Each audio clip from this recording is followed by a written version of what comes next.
Good morning. It's great to be part of this celebration of national sovereignty and the values that make this not only the greatest country in the world, but the greatest place to live. Values that create a better lifestyle for everyone. And thanks for all of you being part of it. Our third panelist is on the way, Rick Scott, but we have two of the most important and relevant senators to conservative thought in the Senate. You often don't hear the term relevant and senator in the same sentence. The Senate is not the, I can tell you, someone who's been there, the paragon of vitality. But these two, Mike Lee and Ron Johnson, to me, have been the standouts ever since they came to the Senate. Honored to have them with us. And you should know that not only these two, but Rick Scott and myself have been sequestered at Camp David for the last week, getting ready for this panel. So everything we say will be very important. But you all know Senator Mike Lee, Utah. He has been a standout since he came. He's been willing to push against the grain and do it in a way that's very civil and friendly, but tough and determined. He leads the steering committee, which is the conservative senators that get together and try to push things in a positive direction. He's been a great friend of mine, as has Ron Johnson from Wisconsin. He came to not join the club, but to change it.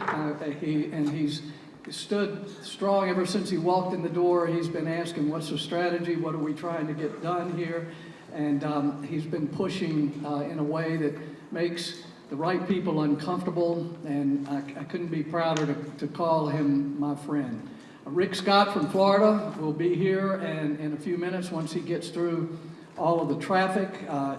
He has also been a standout, as even before he got into politics, was working to promote free enterprise health care, something he knows a whole lot about. He was a great governor in Florida. And he's certainly been a great senator and stirred things up in a very positive way there.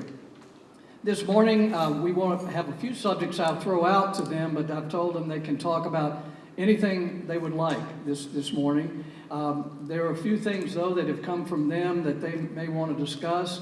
One is just the weaponization of our government against political opponents, which is reached an unprecedented level in the Biden administration. This has been bubbling up for a long time as the bureaucracy has taken more power. We've seen the IRS, we've seen the EPA, throw people in jail for nonsense type of infractions. But now the Biden administration actually using the Justice Department, security agencies against their political opponents is really unprecedented, except in third world countries. And these two may want to talk about that a little bit. The Senate is going to be restructuring. Mitch McConnell has said that he is leaving, and I'd like to hear from...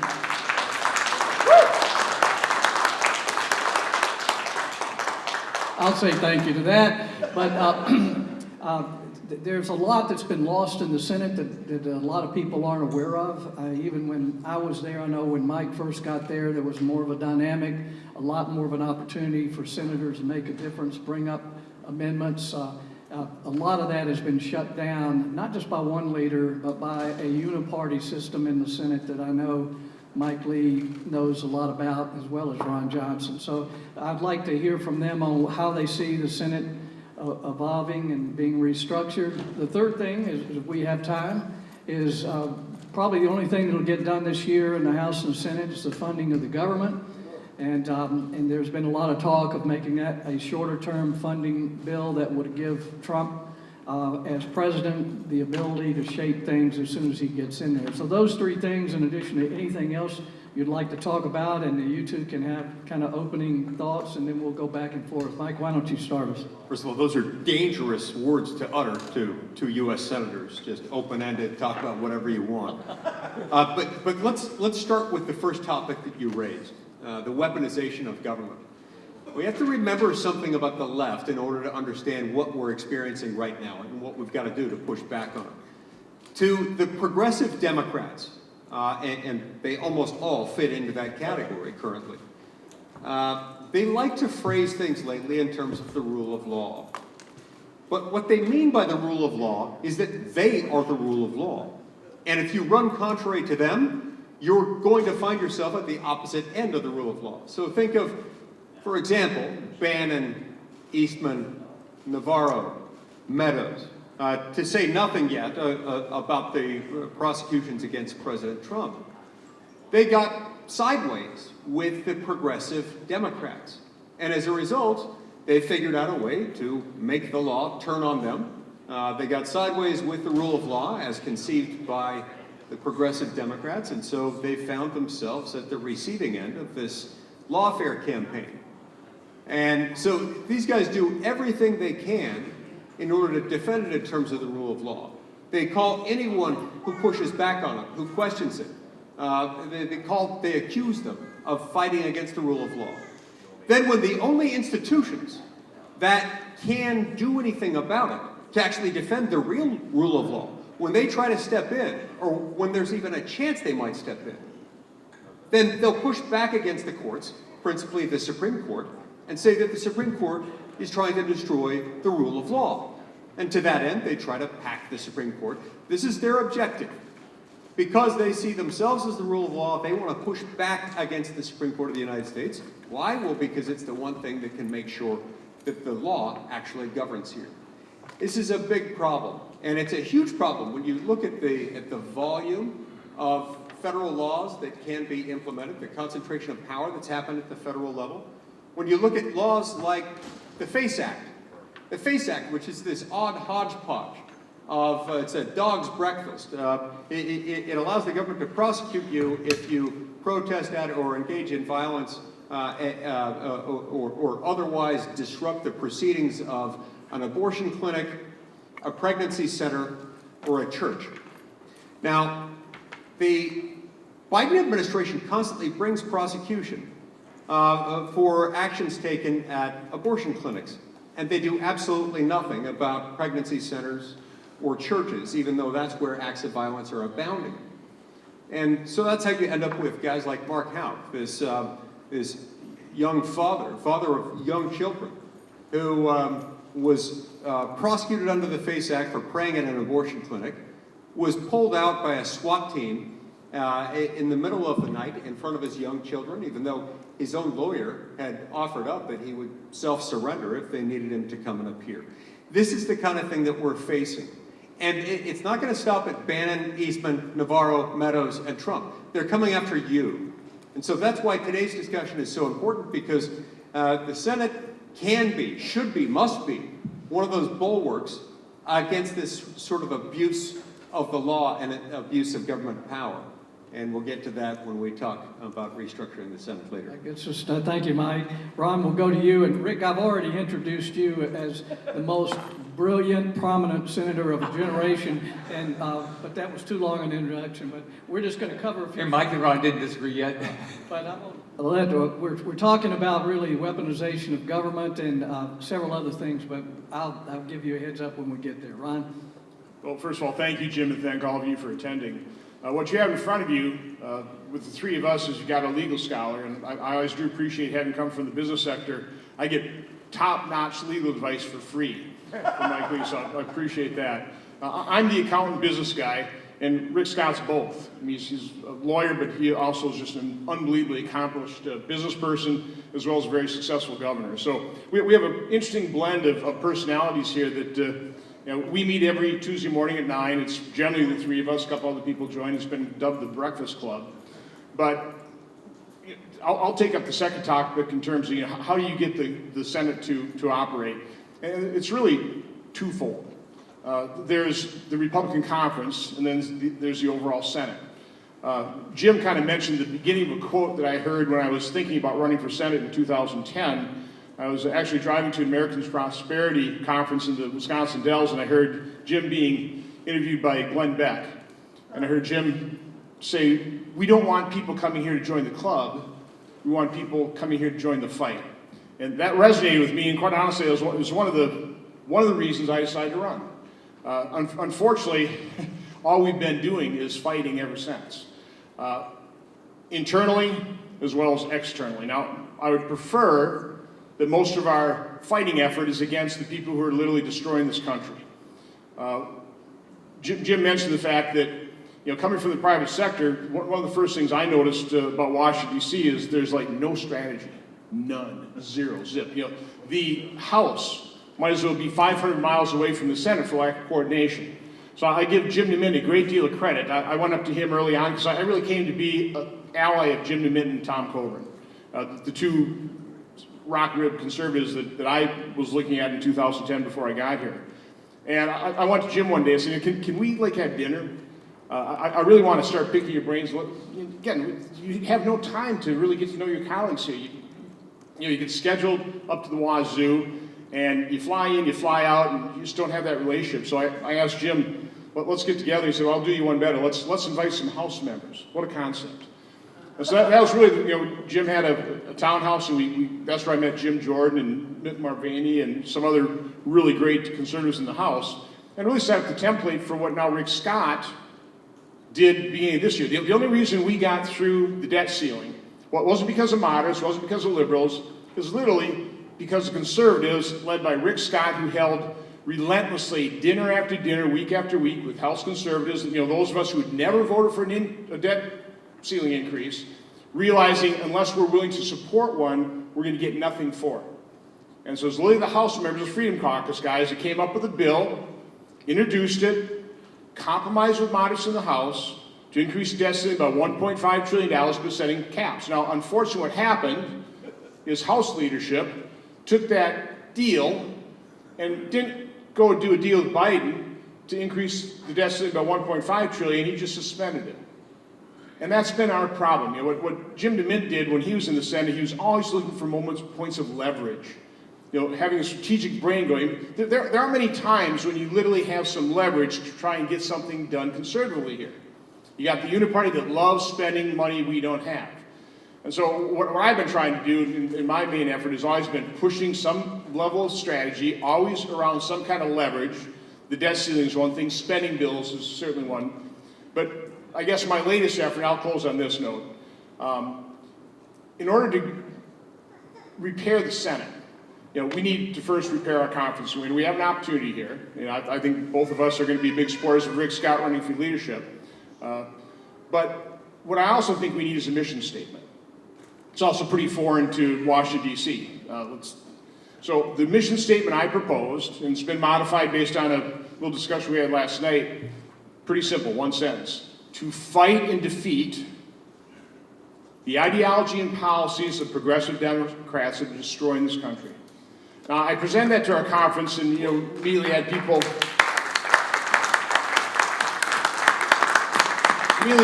say, well, we need to be more positive. We should talk about what we're for. We're for opportunity. Yeah, that's true. But at this moment in time, conservatives have to recognize what is happening to our country. We have to open our eyes. And the radical left, progressive Democrats, same thing. Progressive Democrats are literally destroying this country. So our first task is we need to fight and defeat them. That has to be done. So it starts in November, and we're going to need your help. Ron, thank you. Senator Scott, we threw out 3 subjects, but you can talk about anything you want. One was the weaponization of government, one was restructuring of the Senate and how to make the place work. The other thing is what do we do with the spending this year? That is one point of leverage that we might have. So again, appreciate you being here. We'll let you open with anything you like, and then we'll have a discussion. Sure. Well, first, I'm sorry I was late. I met Jim DeMint when I came up here in 2009 when Obamacare was starting up, and it seemed like he was the only guy in the Senate that was willing at the time to really be a leader and trying to fight it. And it was a tough time for the Senate because I guess they just gotten, 60 votes on the Democrats, so it was a very tough time. But he fought the whole time. I've been up here 5.5 years, and you should admire Mike Lee and Ron Johnson because, let me tell you, it's a pain in the butt. Here is a club. It's a club, and if you don't go along with them, you're ostracized. Here's how different it is than a business life. So I'm a business guy. Ron and I both ran businesses. Mike had been very successful. But in business, what you do is you have a plan. As Mike said, you write up a mission statement, you have a plan, You surround yourself with a management team, and then you bust your butt every day. And you have competition, you have problems, and you use all your leverage. We don't do anything like that up here. There's nothing like that. There's no conversation like that. So what we have up here in the Senate, we have two dictatorships. We have the McConnell dictatorship on the Republican side and the Schumer dictatorship on the Democrat side. And basically, it's caused by, one, each of our conferences is giving the leader a lot of leeway and power, all right? In business, even though I was always the CEO because I started the companies, you had to, and people always ask me, how'd you get that title? I said, I gave it to myself. You wouldn't have hired me. But what you had to do in business, what you did is you'd write your strategy, you'd build your team, and then you'd work with your team and you'd talk to each other. You didn't have all the brilliant ideas yourself. But this place is run by two dictatorships. McConnell's got his dictatorship and Schumer's got his dictatorship. They decide. We don't have bills that go through committee hardly at all anymore. They decide on the bills, they come to the floor, and we either vote yes or no. No amendments, we vote yes or no. And that's spending bills, almost everything. That's what we're doing. How does that make any sense? Like, everybody up here, all 100 of us, come up here with some different background, but we don't get to use it at all. And part of it is because we've given it to them, part of it is because how the money flows. And so this has got to change. You've got to start running this place like there's 100 of us that represent our states. Like I ought to represent Florida, Ron ought to represent Wisconsin, Mike ought to represent Utah, and you know what? We ought to fight for our states, and if we all did that, this place would be a lot better place. We wouldn't have $35 trillion worth of debt. So I put out an economic report every quarter.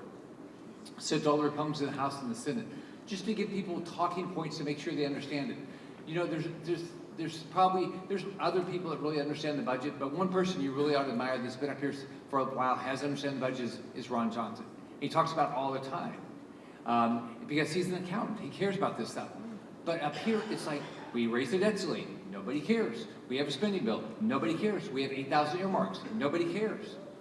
I mean, this has got to change. It's going to start. If we elect a Republican leader that says, you're not going to have the job forever. 2, bills are going to go through committee. We're going to have a real appropriations process. We actually could do this. Our states do it. I walked in when I was governor in 2010, when I got elected, with a big budget deficit. I balanced the budget every year. The state had not. Everybody thinks these states balance their budget. No, they don't. They borrow money. It's a lie. My state had borrowed money every year for 40 years. Only 1 year had lived within its means. We were going into default on our debt. And you think Florida was well run. So this is all fixable. But we got to start with electing. We got to elect better Republicans, but also better leaders. Mike, you're on the edge of your chair, so I know you're ready to say something. I was just going to say, I'm going to jump on board the Ron Johnson admiration train here. Ron is also, and he's an expert in so many things.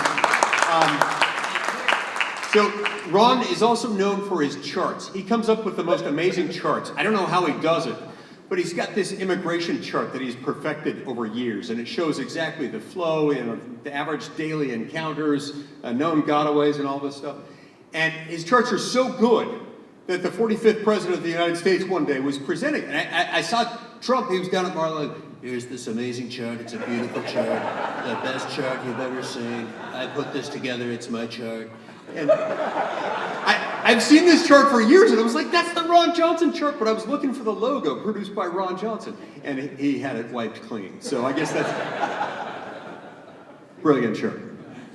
Ron, I want to echo one of the things you said, which when I first came to really the House 25 years ago, it seemed reasonable as a guy who'd just been in business that, hey, we need to work with the other side to come up with consensus to move the country in the right direction. I think that's still a philosophy and maybe a belief that's held by a lot of Americans. Why can't the Republicans and Democrats work together?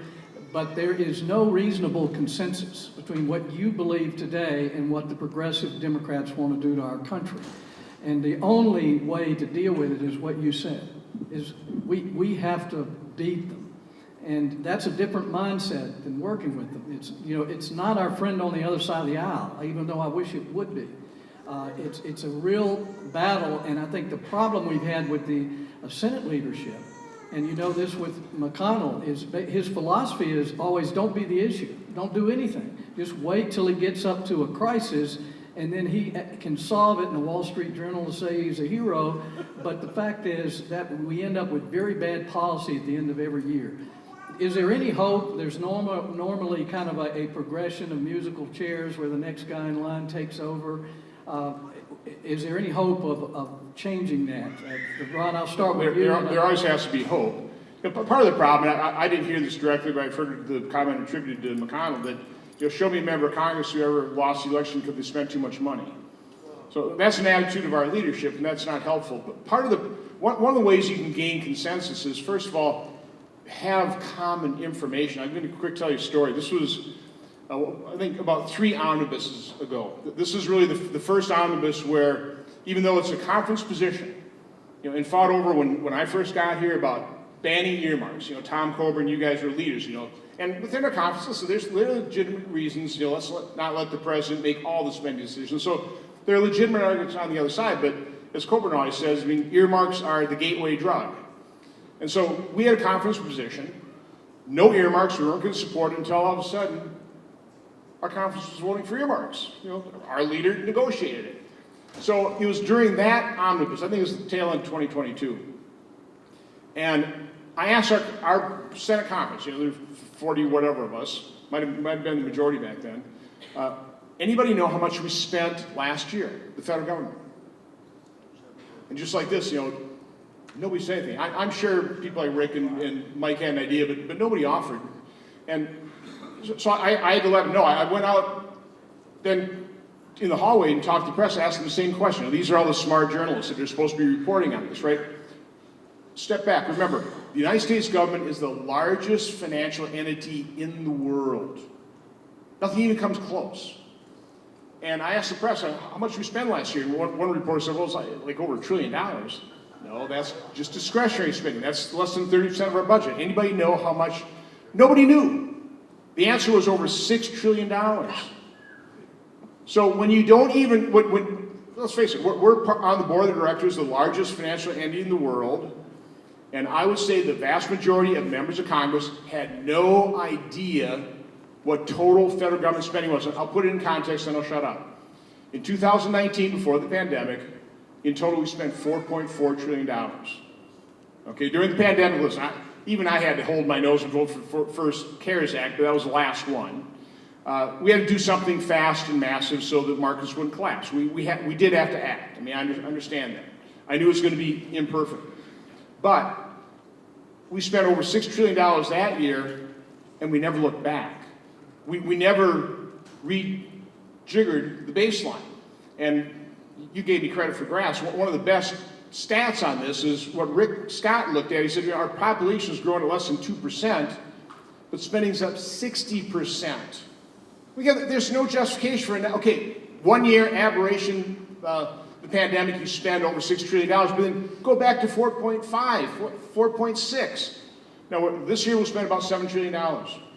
Biden's budget, I think $16 trillion in debt over the next 10 years. No year with less than a deficit less than $1.5 trillion. So again, it's for hope. You have to have information. You have to have an informed board of directors in terms of what's happening. And with a leader like Rick Scott, who's already giving us this information, he'll be pounding it into our conference's brain. This is what we're dealing with.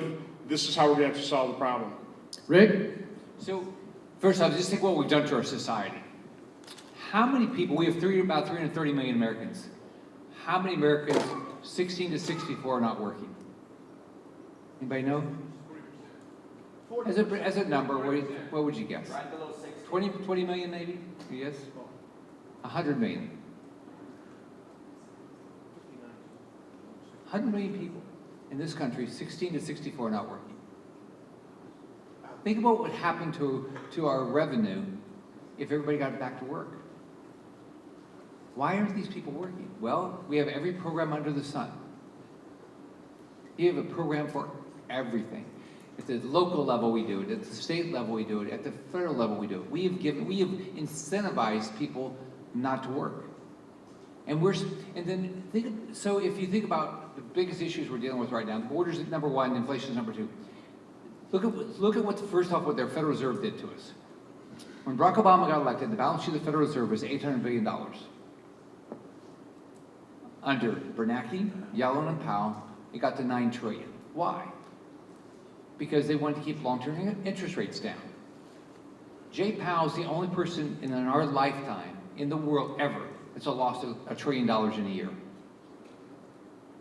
He doesn't have to mark the market. Even now, the balance sheet of the Federal Reserve is not even close to value. And they have no capital. Right? So how can interest rates come down when we have to now refinance $8 trillion worth of treasuries a year, because Yellen and Powell are keeping everything short, and we're going to run $2 trillion deficits.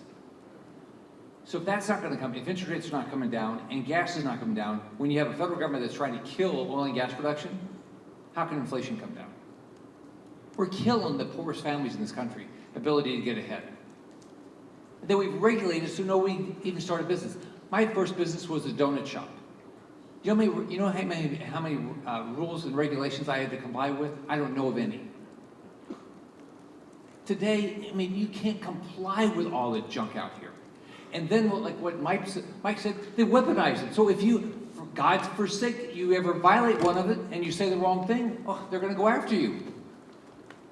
So as a business guy, you going to invest in that market? If you don't have to? No, you're going to invest less. You're going to take less risk. We're killing our economy. Now that we've scared everybody to death, let's talk about how we're going to fix it. And the Senate's a key part of that, and I think everything we brought up, the possible restructuring, the point of leverage that we're going to have with spending, how do we start to move this in a different direction? Of course, a different president would help, but different leadership in the Senate and the House could help. So how do we turn this ship around? I believe that the biggest problems we have in our society are from our government. The biggest problems with our government have to do with the excessive consolidation and accumulation of power in the hands of the few.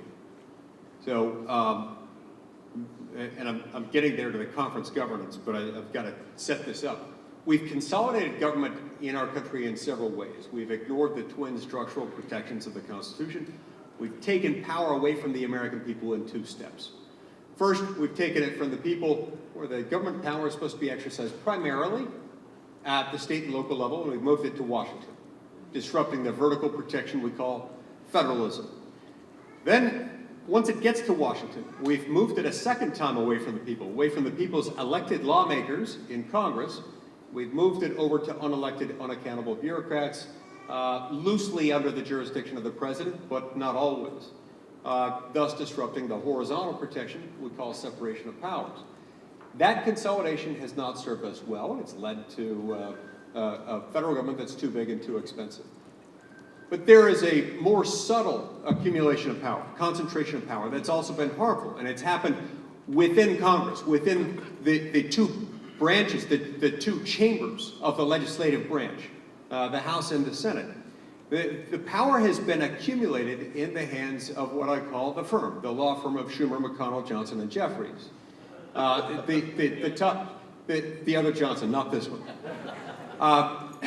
The top Republican and the top Democrat in each legislative chamber of the Congress has taken on so much power that all this authority has been delegated to it. Now, Ron referred a minute ago to what happened during the last debt ceiling discussion.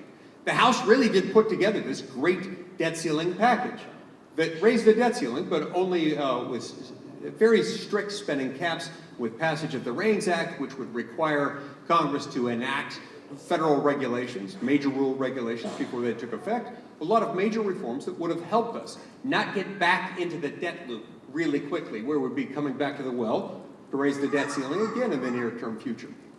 But then the firm short-circuited that whole thing, even after the House had passed that very aggressive measure. All they had to do, all the House had to do, was pass that and say, that's it, we raised it, now it's time for the Senate to act, and then wait for things to play out. We had something that they desperately wanted, and so we could have gotten action there, but the firm interrupted. So, conference governance. What I'm looking for And I think what we desperately need in this country is for the Senate to be able to function as the Senate, where each state is equally represented. Our rules are different than they are in the House. Equal certificate to be there. Each of us ought to be able to utilize our prerogatives. And what that means is we need to democratize the United States Senate, at least as far as Senate Republicans are concerned. And that relates to everything from committee assignments, to the ability to offer up amendments on the floor, the ability to have input on the legislative calendar, when we turn to what, rather than having all these things, all these decisions made by one guy. That's been a big problem, and that's what gives me hope about the opportunity that we have this November after the general election. I actually hope that we can push the leadership election back to early December so that we have a few weeks to have this discussion in earnest. But I've started already, and I've circulated a letter among Senate Republicans outlining what I think the reforms need to be. But they all have one thing in common: the disaccumulation, the distribution of power that's previously been consolidated in one person. Thank you, Mike.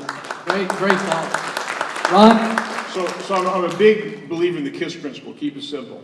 And so if you're, again, I come from a manufacturing setting, so you solve a lot of problems, and there's just a process you go through. You have to first admit you have a problem. Second step, you have to properly define it.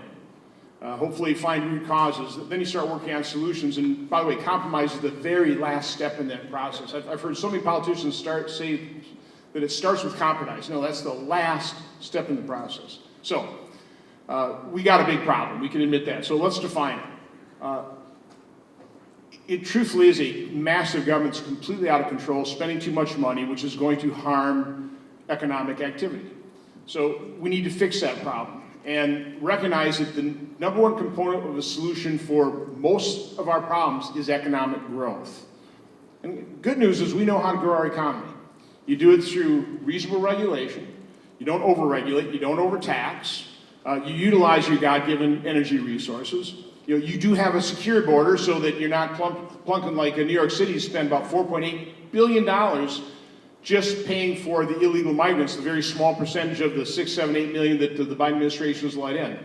So you focus, you got to prioritize those problems, you have to properly define them, and the good news is we've got a presidential candidate whose first task would be to secure the border, and that's just an open wound to our country right now. That's got to be fixed. And then focus on economic growth. Don't increase people's taxes. I'll close on this note. A big problem with the 2018 tax cut, it did work, gave us a great economy, but only one portion of it was permanent. For 5% of American businesses, the C Corps. I'm the guy that fought and dug my heels in and said, I'm not going to vote for this thing until you at least give a tax break to 95% of American businesses, the pass-throughs. We got that, but we didn't have a big enough score because three people made that decision for all of us. Now, it wasn't a conference decision.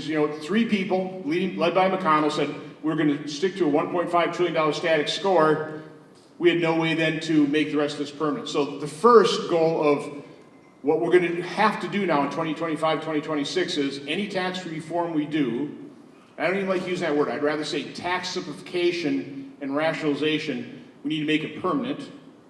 We need to make it rational based on basic principles like income is income, tax income at the ownership level only once, not multiple times. Again, there are things we can do if we focus on it. I know a lot of people are talking about let's just extend the tax cuts. I think that'd be a mistake. It's a massive score, and I think we should, think outside the box, a paradigm shift, and simplify and rationalize our tax system. That will give us economic growth, and that's, again, the number one component of a solution. Rick, you've been willing to stand on the railroad tracks in front of the leadership status quo. What do you think is going to happen, and how can we get the Republican conference to fight against the status quo? So let me just finish what they talked about on the budget. It's really actually pretty simple to balance a budget. You know how you do it? You do it what you do every day. You say my income's X, my expenditures are not going to be more than that. It's not that hard. When I walked into Florida, we had a $4 billion budget deficit. There's 4,000 lines of budget. I spent a month and a half. I never looked at the budget before, went through every line in the budget and said that our revenues are going to be $70 billion. We're not spending more than $70 billion. So we're, as a group, we're gonna come up with how we're gonna balance the budget, and we did. And then, as a result of them doing the other things that they talked about, the regulatory reform, the permitting reform, we dramatically improved jobs, added 1.7 million jobs, revenue skyrocketed. It's the same thing here. And as Ron said, we shouldn't just point blank the Trump tax cuts. What are the things that could actually grow our economy? So going to, on the leadership race, I think it should come down to this. I think it should come down to how do we want to be led, not how do we want to be governed. I mean, the leadership job is a leadership job. So if you're a CEO of a company, so when I had 285,000 employees, I found really smart people and we listened to them. Now, if we couldn't come to an agreement, somebody had to make the final decision, I'd make the final decision. So in the end, that's how this place ought to be operated. We ought to all come together. We ought to have a conference meeting and say, oh, take any issue you want to talk about. And say, listen, what are all the ideas?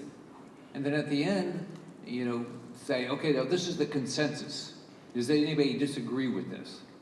I mean, if you look at the Wednesday dinners we're having with the House, it's really the three of us and 6 to 15 people in the House, depending on the week. That's all we're doing, is we're saying, okay, so here's all the ideas. We're all throwing out our ideas, and what's the consensus that we could go down a path that would work? So what we've got to do is we've got to say to ourselves, that's how we want to be led. Now, there's a fight. There's people that actually believe that we ought to give way more power to whoever is our elected leader, and they get to make all the choices for the period of time they have the job. You don't do that in business. I mean, dictatorships in business fail. I mean, you can't. One person can't be so smart out of in any of our businesses. One person can't know all the ideas. It just can't happen.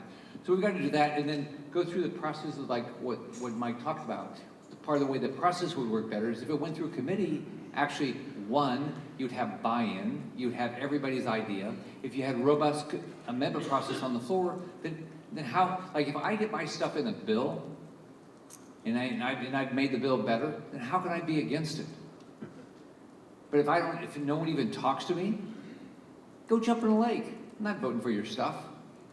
I mean, how would you think about it in your business life? If your boss doesn't listen to a word you said, I mean, you don't buy into that job. And that's what they're doing. We're not buying into our job. You come up here, what I've learned pretty quickly is you come up here and you're just told. They tell you when we're working. They're telling you, they dictate what's your committee. And by the way, don't go against McConnell because you'll be kicked off of committee. I mean, how does one person have the right to do that? So it wasn't, I didn't run against McConnell. The three of us actually, there was some other support, ran against McConnell at the end of 22. So Ron and Mike nominated me. And so what happened is Mike and I were on Commerce and we got kicked off the next day. And it was so nice because they told me by text. I don't know how they called you at least, right? I guess that goes with seniority. So I wasn't there long enough to get a call. I only got a text. That's wrong. I mean, like in my case, I ran a big company. In Mike's and my case, we did 80% of the Republican amendments on the Commerce Committee. And actually, the chair is a Democrat. We didn't have a bad relationship with her. I disagree with a lot of her stuff, but we got our stuff done. She supported a lot of her stuff. So what we're doing is that's how we're going to get this changed. In the end, it's easy to balance a budget if you decide you want to do it. This process has got to get fixed. And we can win, but all of you can weigh in. Write articles. Weigh in. How do you think we ought to be run? Do you think we ought to be run as a dictatorship where, whoever the replacement for McConnell is and Schumer continues this? If you do, write that. I completely disagree with that. I had my success in business because I surround myself with people way smarter than me, and I took their best ideas and I implemented them. I just had the nice title. Mike, any chance we can change this? I know there's a tendency of just keep going along in the Senate. Most of the members become risk averse, keep their head down, and just like you pointed out, going against the leadership chain can cause a lot of problems. Do you see any change of attitude among the Republican members? I do. and I believe there is hope. There is hope to turn this thing around. I say there is hope because we can do it, and we will do it because we must do it. Let me put it this way. We are sailing in some really, really treacherous waters right now. This weaponization thing is for real. They are out for every one of us. They're out to destroy our liberty. Ultimately, government power has an inverse relationship with freedom. Every time government acts, every time it expands, it does so at the expense of individual liberty. And it's doing that more than ever. It's raging against us every single day. The Senate is the one and only bulwark against weaponization. We are the last stop. We are the goalie. We are the drummer. We are the backstop of everything. And we have that luxury because of the way we're set up, because of our constitutional structure, because we have 6-year terms, and because of our rules and our customs, if we will allow them to work. But we do have to make them work, and the only way to make them work is to re-democratize the Senate Republican Conference. There is a craving for this among our conference. People have been penned in, they have been held back for years and years and years. And this dam's getting ready to break. It's going to be glorious when it does. Think about it this way. If we allowed ourselves to be free to exercise the full prerogatives of United States senators, we could flip a lot of the paradigms in favor of liberty. See, that's what the Senate's existence, the equal representation among the states, that's what our rules and our customs and our 6-year terms all allow. Think about the filibuster, for example. A lot of people, including conservatives, when Republicans are in charge at the White House, the House, and the Senate, they complain about the filibuster. Think about it differently. The filibuster means that any 40, even with squishes, even without a supermajority of 60, some Republicans will start telling you soon, those who are maybe more of the uniparty ilk, oh, we don't have 60, so we can't accomplish too much. Nonsense! What that means is that 41 of us, any 41 of us, can stop something from passing. And if 41 of us can stop something from passing, we can get a lot done. We can be that bulwark against weaponization, which we must do. But the restoration of the Senate is the only way to make that happen. Ron? So, one thing I actually appreciate that McConnell did is announced early so we could go through this process. And I think it's been really very helpful. I think one of his abuses of power is he would always call an election a week after the November election. Gave nobody any time to challenge him whatsoever. So again, I just view that as abuse of power. When I nominated Rick, and both of us were honored to be able to do that in the old Senate chamber, I basically framed the race for this Congress as a business person's approach, and I think you've heard that out of Rick. And again, there are very few business people in the world that have accomplished what Rick Scott has done. I mean, you were the 8th largest employer in America, incredibly successful governor. So it'd be a business-like approach. You just heard how he would go through the budget versus business as usual.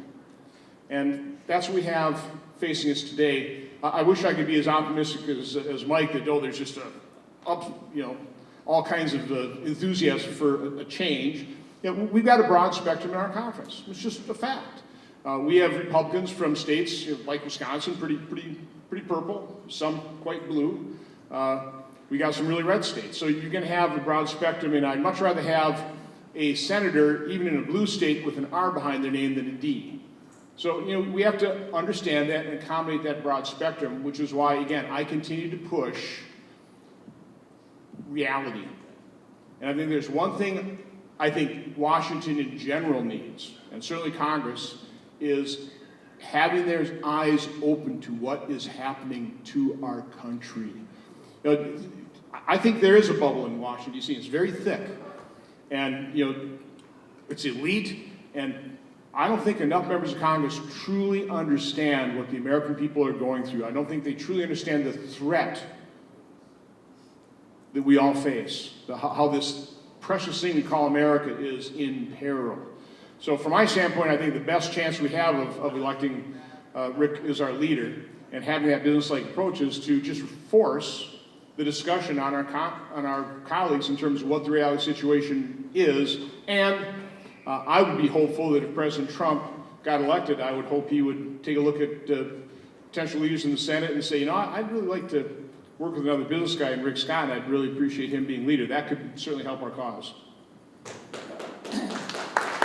Rick, one of you said, which I think is probably the best campaign message for you as leader, is the idea is not to be a dictator and tell all the different senators what to do, but to in fact be a facilitator of a democratic process where every state, as Mike says, is equally represented, that every senator has the opportunity to participate.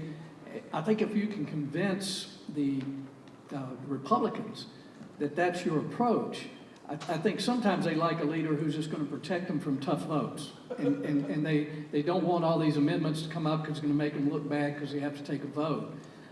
So that's part of electing somebody who doesn't want to do anything. But can you convince the Republicans that a new style of leadership would actually be beneficial to a broad spectrum in the conference?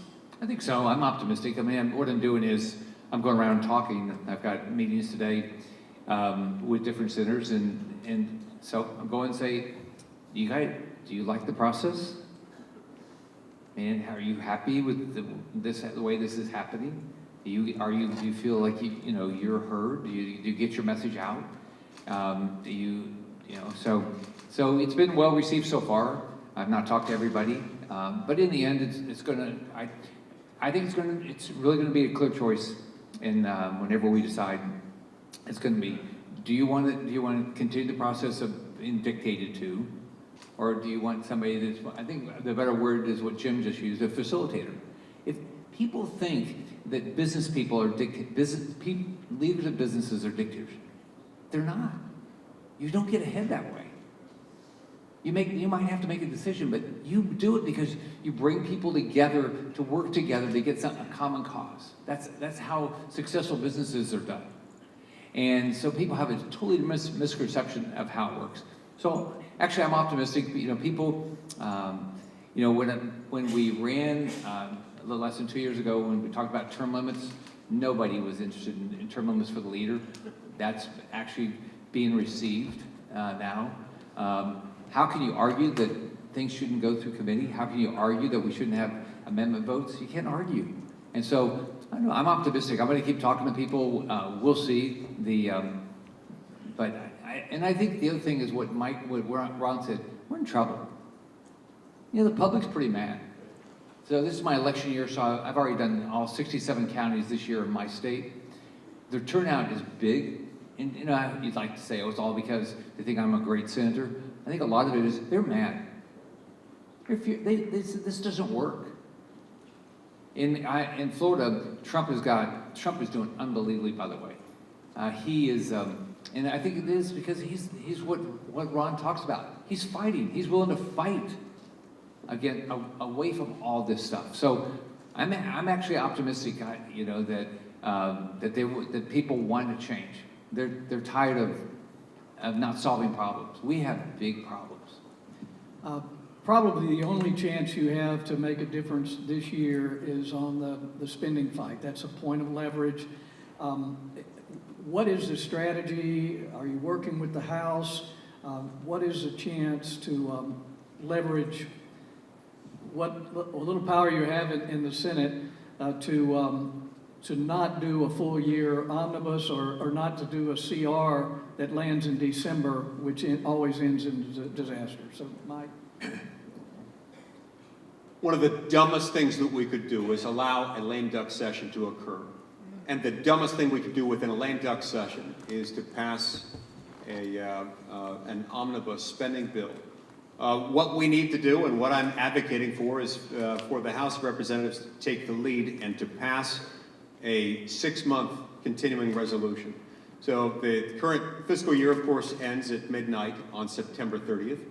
And I think they should punt the spending decision forward through a CR that would take us to March. And then say, that's it, no more spending bills this year, we're going home. And that way there's no mischief that can occur.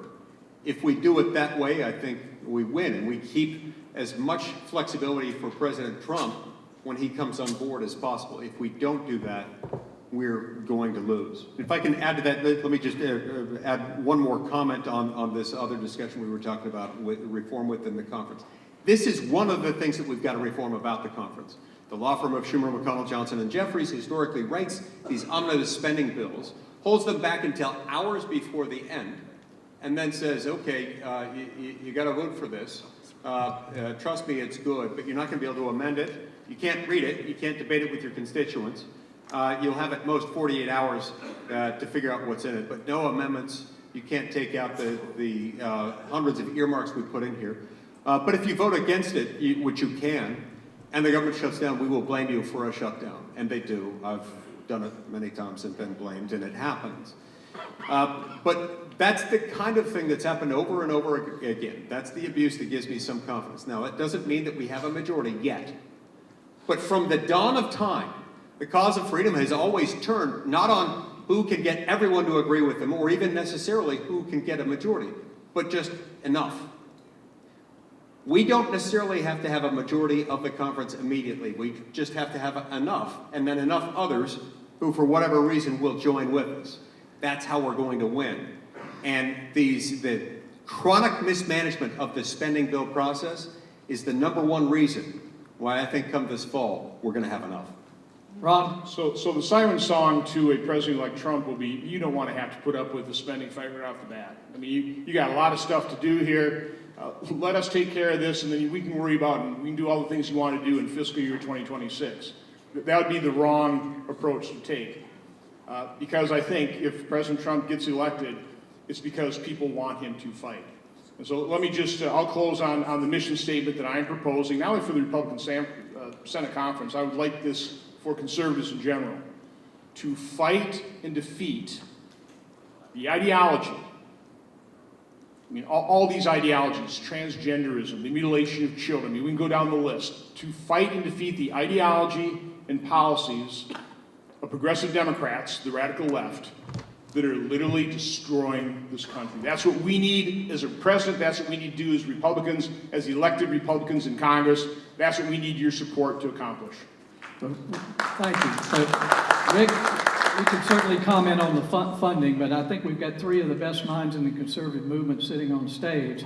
We've got a new group here called National Conservatism, which the whole idea is to refocus conservatism on the importance of sovereignty and those ideas that make countries great. And so I would love for you maybe just to comment on conservative thought, as well as if you want to go back to spending, that's fine, but we've only got about 6 minutes left, so I thought we'd get a few thoughts that might help these folks who are building a fresh conservative movement. Well, first off, thank you for doing it. It works. I mean, what we know is what our founders wrote in the Constitution actually has worked. The way the judicial system was set up, the legislative system set up, the executive branch was set up, it actually does work. And it's actually good for every family in this country, because what it does is it gives everybody the opportunity to live their dream without somebody telling them what to do. Every one of us has our story of how we got where we got. But it all starts with the fact that we had parents that told us, or somebody told us, that we could be anything, because in this country, the way the country was set up, there was no limitation what you could do. And it all starts with these conservative principles that government should not be the dictator of your future. If you look around the world, unfortunately, that's not true. It's very hard to get ahead, of course, in a communist or socialist country, but even in places like Europe. And so my mom legitimately told me, even though my mom was not married when I was born, we lived in public housing, she legitimately could tell me, thank God you're in America, because there's no limitation. And there really wasn't. If you look at our kids today, if we don't go back to the conservative principles that this country was set up, it's not true for anybody. And it really doesn't matter whether you're rich or poor. There's going to be this elite that's going to take care of you, but the opportunities keep going away.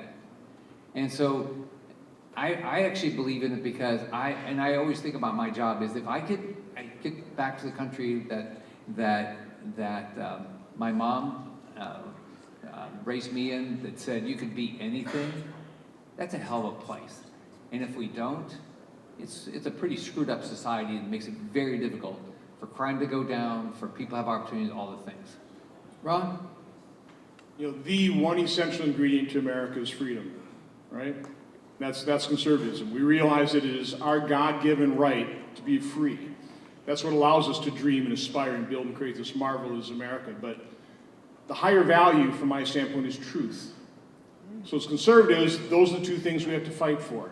Freedom, make sure that your children jealously guard their liberty and freedom.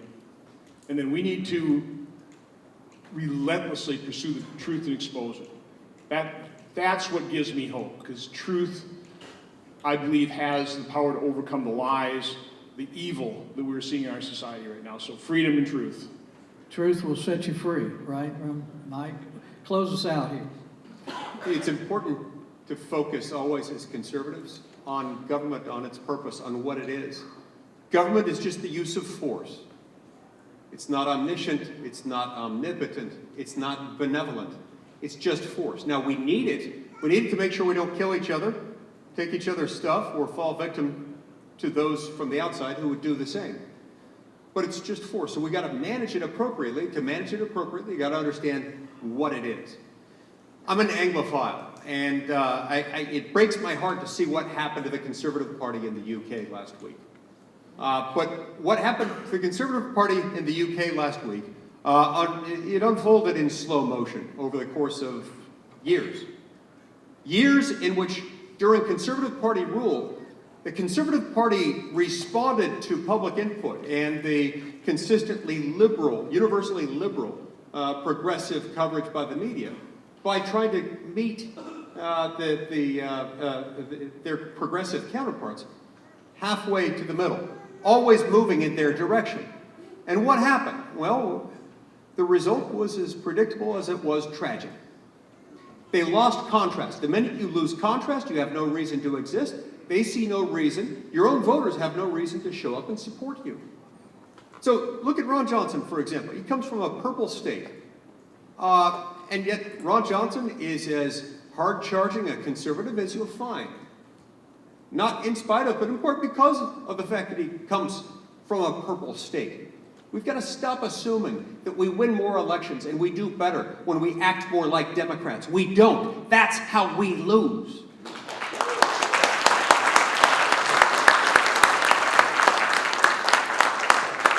And then finally, look at the UK also from the standpoint of Brexit. What animated, what gave vitality to the conservative movement there really had a whole lot to do with Brexit. And Brexit was all about maintaining national identity and maintaining a sovereignty of a government so that it didn't bleed together with all the other governments of Europe and of the world.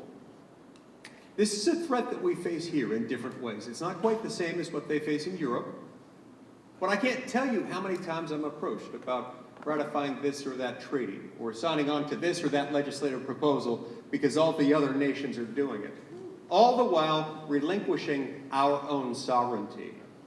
The people on the left, the progressive Democrats out there will tell you over and over again, we need a seat at the table. Nonsense, we are the table.